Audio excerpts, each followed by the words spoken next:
আমরা একটিমাত্র হেডিং এ যে লেখাটি লিখেছি অর্থাৎ যে হেডারটি ব্যবহার করেছি সেই হেডারটি প্রতি পেজে আমরা দেখতে পাচ্ছি। অর্থাৎ আমার এই হেডার একটি পেজে করার পরে প্রতি পেজেই এই হেডারটা শো হবে।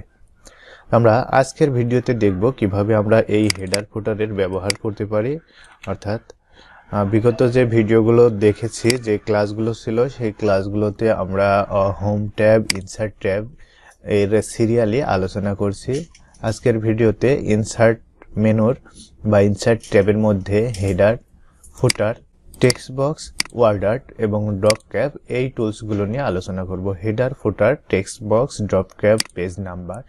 এই হেডারটা কখন ব্যবহার করব? আমাদের হেডিংয়ে, পেজের হেডিংয়ে, অর্থাৎ এই যে আমরা টেক্সটে লিখি, লেখার উপরের দিকে, মার্জিনের উপরের দিকে যে অংশটা ফাঁকা থাকে বা হেডারের দিকে যে অংশটা ফাঁকা থাকে সেই অংশটাতে কোনো একটা কিছু লিখতে চাচ্ছি, বা প্রতিটা পেজের হেডিংয়ে কোনো একটা কিছু লিখতে চাই। যদি প্রতিটা পেজের হেডিংয়ে কোনো একটা কিছু লিখতে চাই যেটা আমার প্রতি পেজে প্রিন্ট হবে বা প্রতি পেজেই থাকবে, সেক্ষেত্রে আমরা হেডার অংশটা ব্যবহার করে লিখব। কারণ এই হেডার অংশটাতে লিখলে আমরা একটি পেজে যেটা লিখব সেটা সকল পেজেই শো করবে।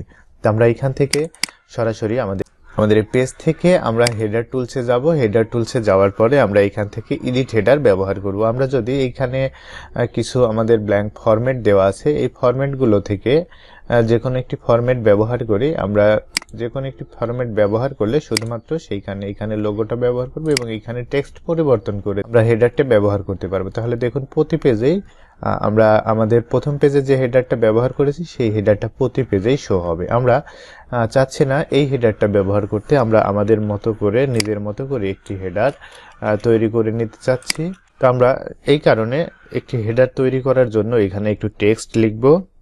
তো আমরা এখান থেকে এডিট হেডারে ক্লিক করব। ইনসার্ট মেনু থেকে এইখানে এডিট হেডারে ক্লিক করব। এডিট হেডারে ক্লিক করার পর আমার যে টেক্সটটা লেখার দরকার আমি সেই টেক্সটটা লিখব। এই টেক্সটটা লিখে আমার যে ফরম্যাটিংটা করার প্রয়োজন সেই ফরম্যাটিং করার পরে আমরা যদি ক্লোজ হেডার করে এবং নিচের দিকে যাই, দেখতে পাবো যে এই হেডারটা প্রতি পেজে শো হয়েছে। এখন সেম জিনিস যদি আমরা করতে চাই যে আমরা পেজের ফুটারে কোনো কিছু লিখব, অর্থাৎ পেজের নিচের দিকে কিছু লিখব, তাহলে আমরা এখান থেকে ফুটার ব্যবহার করব, এডিট ফুটার। তো আমরা এই এডিট ফুটারে আমরা কোনো কিছু নোট দিতে পারি, আমরা কোনো কিছুর নোট ব্যবহার করতে পারি ফুটার অংশে। আমরা যদি ফুটারটাকে ক্লোজ করি তাহলে দেখব যে প্রতি পেজেরই ফুটারের অংশে সেই নোট। তো এইভাবে আমরা হেডার ফুটার ব্যবহার করব। যদি আমরা হেডার ফুটার ব্যবহার না করতে চাই তাহলে আমাদের এইখানে রিমুভ ফুটার আছে, আমরা রিমুভ ফুটার থেকে ফুটারটাকে রিমুভ করে দিব। এরপরে আমরা ডকুমেন্টে বা পেজে যদি নাম্বার ব্যবহার করতে চাই, এইখানে পেজ নাম্বার টুলসটা আছে। পেজ নাম্বার টুলসের মাধ্যমে আমরা ডকুমেন্টে কোথায় পেজের নাম্বার দিতে চাই, এইখানে নাম্বার দেওয়ার জন্য বিভিন্ন পেজের বিভিন্ন পজিশন আছে। এইখানে bottom of page, page margin, top of page. আমরা যদি পেজের টপে মার্জিন দিতে চাই, এইখানে টপ পজিশন আছে।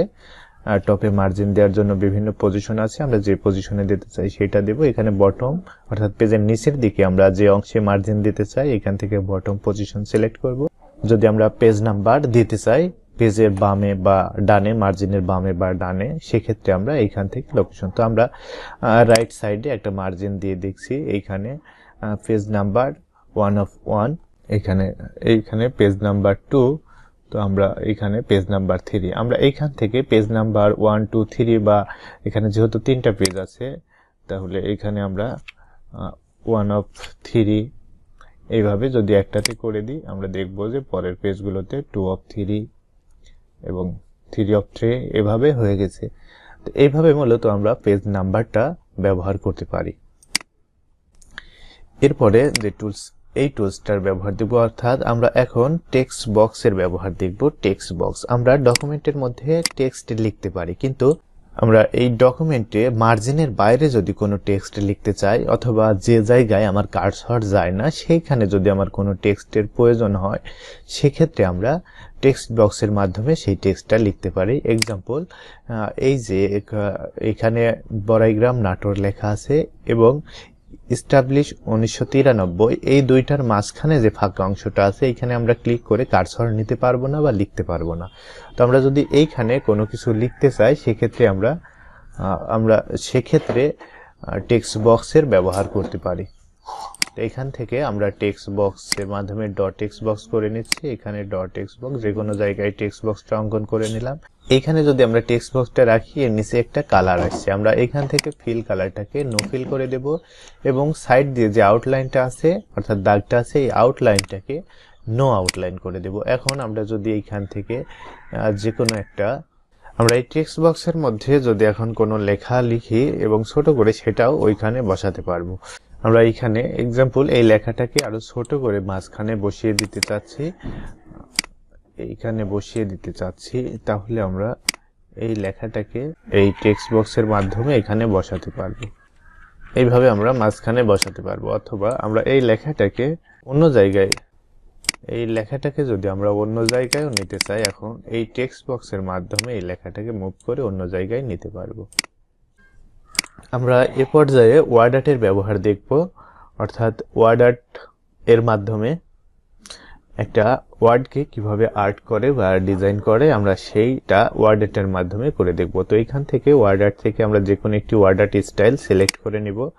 ওয়ার্ড আর্ট স্টাইল সিলেক্ট করার পরে আমরা এখানে টেক্সটটা লিখে দিব। টেক্সটটা লেখার পরে আমরা এই অংশ থেকে স্টাইল, যে কোনো স্টাইলের ফন্ট সিলেক্ট করে নিতে পারি। আমরা এখান থেকে যে কোনো স্টাইলের ফন্ট সিলেক্ট করে নিতে পারি। ফন্ট সিলেক্ট করার পরে আমরা